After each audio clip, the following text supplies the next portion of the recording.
Rosie, just to finish off with something sweet, I'm going to make you my Tutti Frutti crispy pastry custard-filled raspberry top tarts. Cute. Can't wait. They are, they're lovely. It starts with the custard. We'll make that first and get that out of the way. We've got some eggs here, 6 whole eggs, and we just crack it on the side here. We want to put the whites into the little bowls here and the yolks into that big bowl at the front there because that's where the custard begins. We're like synchronised swimmers, aren't we, the two of us? Exactly. And separating eggs is one of my favourite things in the entire world. You've got to be careful. You've got to concentrate. You want to make sure that you don't get any yolk into the whites. You want to make sure they're well separated. I think you need some other hobbies. Oh, I probably do. And we're using nice free-range eggs and you can tell it's really fresh. Oh, dear. Messed that one up. Can I borrow your shell, sir? You may borrow my shell. Thank you. Or you can rent it. They're expensive, but you can rent it for a bit.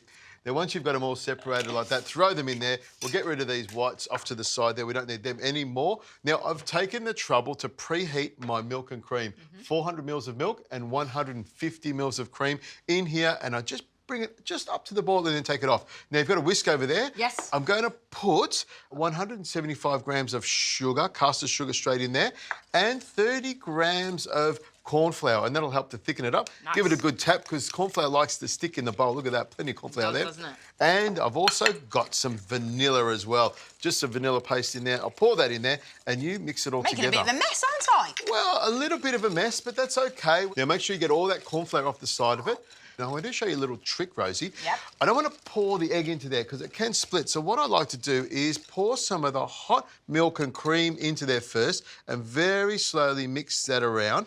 What that does is helps to bring the temperature of the yolks and the corn flour and the sugar up to the right temperature. Doesn't shock the eggs. It doesn't shock the eggs. Yeah. Doesn't, this is shock. We don't want to be in shock, do we? No, All right, mellow. Give that a tap like that, and then I pour it into the milk and cream. Look at that mixture there. It already has that iconic smell. I love custard so much. It's the vanilla.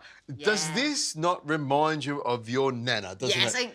Absolutely, 100%. Now, I just stir that around nice and gently on a very, very low heat. And what I'm looking for is I'm waiting for it to thicken up. Now, if you're worried about it getting lumps, you can always grab the whisk and you get into the corners as well. But it's a matter of just very, very slowly turning it around. I'll do it the old-fashioned way with a wooden spoon until it thickens up. And you can see it's thickening up really quickly. We don't want to boil it because we don't want it to bubble away and we don't want it to split. So it's quite an easy thing to make. There's just quite a technique to it. There is, you know, take your time. After a little bit of stirring around, you can see it becomes really thick. That's what I'm looking for, Rosie. If you grab that bowl over there, I'll give the wooden spoon a bit of a tap and I always use a rubber spatula. We'll pour it into the bowl, make sure we get it all out. Rubber spatula is great for making sure you get all the goodness out of here and don't leave it in the pot. Last thing you want. I like to put a little bit of Glad wrap over the top of it, stops any skin from forming. Grab it like that and then make sure you turn off the gas as well. And then I just push it down on top of that custard.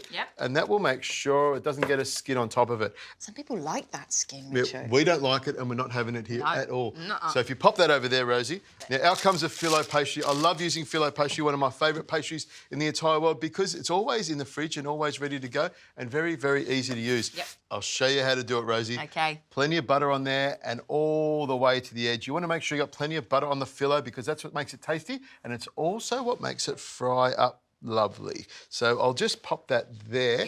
Now, if you grab some of that brown sugar, your job will be to sprinkle a little bit of brown sugar on it like that. That's about enough there. Isn't it? Exactly. Nice, sweet, sticky fingers, and I'll just put some butter on this one here to make sure that it's got plenty of coating on it. Oh, my goodness, Rosie, that's did I go overboard? That's a lot of sugar on there. Nutritionist gone wild. I like that. I'll just tell you how much to put on there and you just go for more. I like that a lot. And I'll just brush this here like that, put another one on there.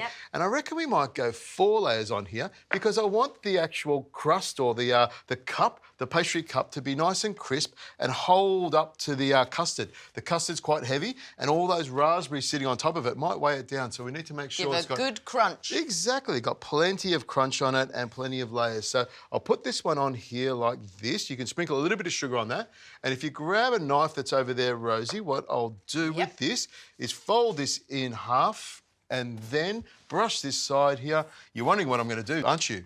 I do. I always wonder what you're going to do. Exactly. I just cut it through the middle here like this. And because I want to square it up a bit, I'll just take the top off it there. You can bake these and these little sweeties for later on. We won't waste anything. Yep. And with this here, we grab the tray and push it down gently into the bottom. So we have some of it sticking up, but I'll make sure that it goes all the way down into the bottom. Gorgeous. Easy peasy. Let's make more. Off we go.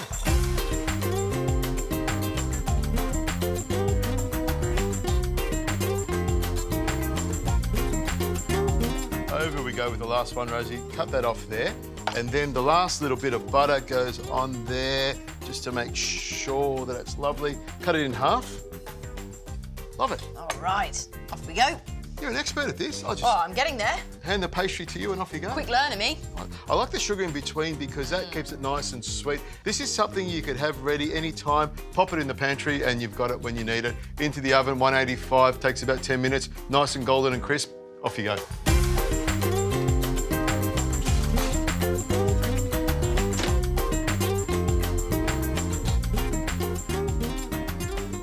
Okay, Rosie, all ready to go.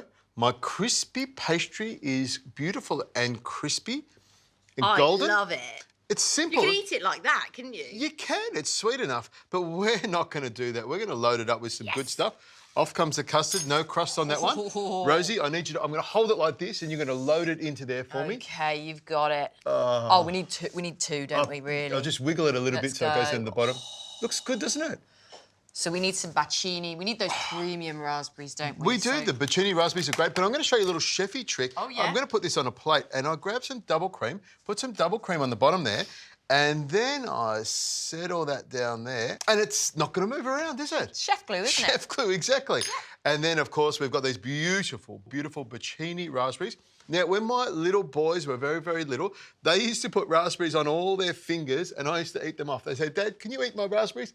And I'd eat them and pretend to eat their fingers. That's adorable. Do they still do that now? No, they're teenagers. Yeah. They don't even know who I am anymore. No. So I'll just grab some of those raspberries and pop them on there like that. So make sure we've got plenty of them. And because it's a raspberry tutti frutti episode, we'll make sure we get them stacked up. And then with the mint, I grab some of these sprigs of mint and stick them in there like they're growing out of the actual tart. It's too beautiful to eat. That is gorgeous. Oh, we haven't finished yet. Oh, no, we haven't finished yet. Okay. We've got to put the icing sugar on top. Look at that. It looks great, doesn't it? You live for doing that, don't you? It's one of those things, those chefy things. It just picks everything up. Now, we've got lots of cream in there. We've got lots of custard in there. We've got lots of raspberry in there. And you grab a fork, I'll grab a spoon. We're just going to crunch it, I think, because it is crispy, isn't it? Let's do it. Should we do it together? As noisy as you can. Okay, ready? Yeah. 1, 2, 3. Oh, straight through the middle there. Crunch it up, and I'm just going to pick it up with my finger, grab some raspberry, grab some of that custard in there. We don't need cutlery when we eat dessert. We can just pop it straight in. It looks great, doesn't it? I don't know why you're still talking. That is absolutely delicious. That custard, you're really, really good at custard. I knew that already. Raspberry and custard together, like marriage made in heaven. That is unbelievable. The crunch, delicious.